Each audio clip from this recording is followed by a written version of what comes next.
The U.S. State Department, under Secretary Marco Rubio, has revoked at least 300 student visas in response to campus protests, many of them linked to pro-Palestinian activism. At a press conference, Rubio declared, "No one's entitled to a student visa. The press covers student visas like they're some sort of birthright."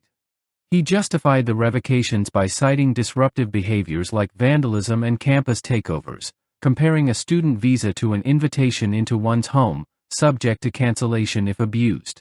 And one last point I want to make, Mr. President, and again, it's under your leadership, it's actually under your executive order. If you come to this country as a student, we expect you to go to class and study and get a degree.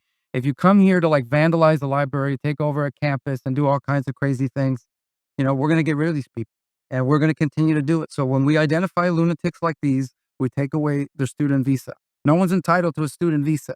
The press covers student visas like there's some sort of birthright. No, a student visa is like me inviting you into my home. If you come into my home and put all kinds of crap on my couch, I'm going to kick you out of my house. And so, that's what we're doing with our country, thanks to the president. And last but not least, very important development this week, but both Pam and I were very excited.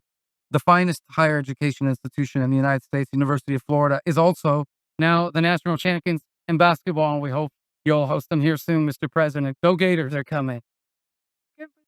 Rubio tied the action to President Trump's executive orders, describing the move as necessary to safeguard public order and national security.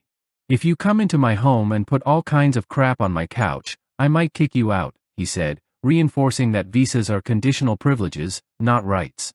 One high-profile case involved Rumeysa Öztürk, a Turkish student at Tufts University, detained after co-authoring a pro-Palestinian op-ed. The administration has also mandated visa officers to examine applicants' social media for anti-American or anti-Israel content. While conservative media praised the crackdown as essential to protecting American institutions, critics and civil liberties groups argue it infringes on free speech and due process, launching legal challenges in response. Rubio concluded by reaffirming that foreign students are expected to follow the law and maintain order on U.S. campuses. "We're going to continue to do it," he said, defending the broad enforcement campaign.